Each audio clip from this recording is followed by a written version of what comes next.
Assalamualaikum warahmatullahi wabarakatuh. Perkenalkan, nama saya Nabil. Saya dari Prodi Kewirausahaan, Fakultas Ilmu Sosial dan Bisnis dari Universitas Muhammadiyah Bangka Belitung. Saya di sini ingin mempresentasikan tentang ekspansi usaha yang disusun oleh saya sendiri dengan dosen pengampu Bapak Ari Juliansyah, SE, MM, dan MH. Pengertian ekspansi usaha. Ekspansi dalam bisnis pada umumnya dilakukan saat bisnis sudah mencapai titik pertumbuhan atau perkembangan. Ekspansi usaha dilakukan untuk mencari pilihan tambahan agar menghasilkan lebih banyak keuntungan, di mana suatu perusahaan berusaha untuk menambah ukuran, meningkatkan jumlah kepentingan tertentu, dan memperluas jangkauan. Selanjutnya, ekspansi terbagi menjadi dua jenis, yaitu pertumbuhan internal dan pertumbuhan eksternal. Pertumbuhan internal biasanya berupa peningkatan kapitalis produk dengan membeli mesin baru atau membangun pabrik baru, dan melakukan ekspansi ke pasar baru, misalnya dengan menjual produk ke luar negeri.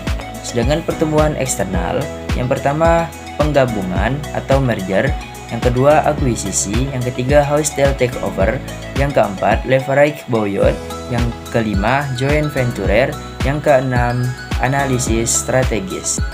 Yang dimaksud dengan penggabungan atau merger yaitu dilakukan oleh dua perusahaan atau lebih berupa penggabungan menjadi satu perusahaan baru. Penggabungan tersebut akan menyatukan aset, liabilitas, dan modal dari setiap perusahaan. Yang kedua, akuisisi. Akuisisi adalah pemindahan kepemilikan bisnis yang terjadi karena pengalihan saham yang dilakukan oleh salah satu perusahaan kepada perusahaan lain. Di dunia bisnis, akuisisi merupakan jenis strategi paling penting yang dilakukan oleh pemilik usaha. Sebagian besar akuisisi perusahaan dilakukan bisnis yang berskala besar ke usaha kecil, mikro, atau menengah. Namun, tidak menutup kemungkinan akuisisi perusahaan juga terjadi antar dua bisnis yang besar. Yang ketiga, wholesale takeover. Sama halnya dengan akuisisi, hanya saja wholesale takeover merupakan strategi pengalihan saham atau kepemilikan perusahaan dengan cara paksa karena suatu penyebab tertentu. Yang keempat, leverage buyout. Juga sama dengan akuisisi, leverage buyout merupakan cara pengambil alih perusahaan dengan memberikan dana pinjaman sebagai sumber pendanaan utama. Yang kelima, joint venture. Joint venture dapat diartikan sebagai usaha yang menjalankan bisnis secara bersama-sama karena kesepakatan bersama. Di Indonesia, istilah ini dikenal dengan sebutan usaha Joint venture merupakan usaha gabungan antara dua atau beberapa perusahaan untuk menjalin bisnis bersama, mengikat masing-masing perusahaan saling membutuhkan satu sama lain dalam bentuk kebersamaan dalam suatu perusahaan, baik perusahaan yang sudah ada ataupun perusahaan yang akan didirikan. Yang keenam, analisis strategis.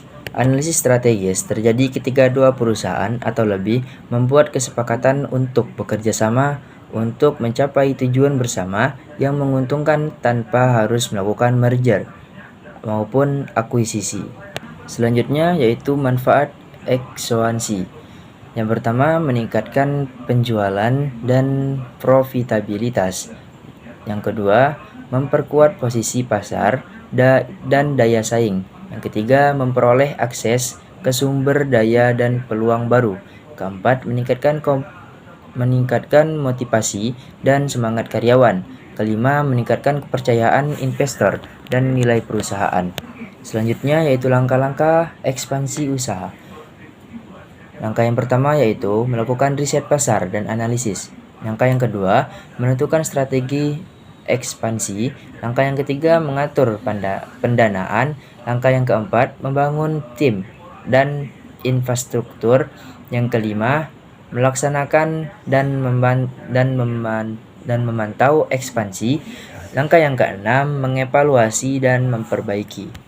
Selanjutnya yaitu penutup atau kesimpulan. Ekspansi dalam bisnis pada umumnya dilakukan saat bisnis sudah mencapai titik pertumbuhan atau perkembangan. Ekspansi usaha dilakukan untuk mencari pilihan tambahan agar menghasilkan lebih banyak keuntungan, di mana perusahaan berusaha untuk menambah ukuran, meningkatkan jumlah kepentingan tertentu, dan memperluas jangkauan. Ekspansi bisnis terbagi dalam dua jenis, yaitu pertumbuhan internal dan pertumbuhan eksternal.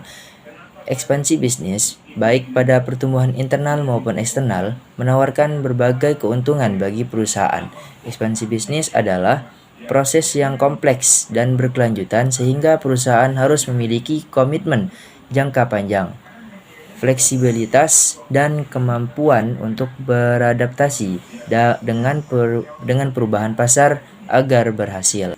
Mungkin cukup sampai di sini dulu penjelasan singkat mengenai ekspansi usaha. Oke, selanjutnya kita akan menjelaskan tentang analisis pesaing.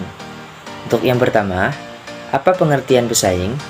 Pesaing merupakan perusahaan atau entitas lain yang berprofesi di industri yang sejenis atau serupa dengan perusahaan yang kita jalankan. Pesaing dapat berasal dari berbagai skala, mulai dari perusahaan besar yang memiliki pangsa pasar yang besar, hingga bisnis kecil atau startup yang memiliki inovasi dan pendekatan yang berbeda, meski produk atau layanannya sama.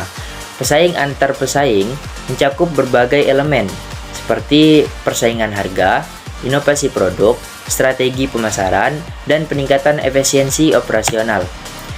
Selanjutnya, B. Analisis pesaing.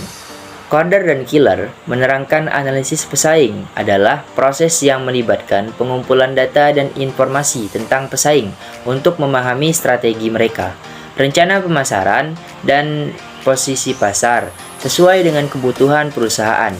Dengan analisis pesaing, perusahaan dapat membaca strategi pemasaran, strategi pesaing, mengidentifikasi pesaing, mengantisipasi perubahan pasar yang semakin dinamis dan kompleks, serta menentukan posisi pasar. Meski demikian, terdapat beberapa kekurangan yang sering terjadi dalam melakukan analisis pesaing, seperti keterbatasan informasi, penggunaan data yang tidak akurat, kurangnya fleksibilitas, dan tidak mampu menangkap kejadian yang mendadak.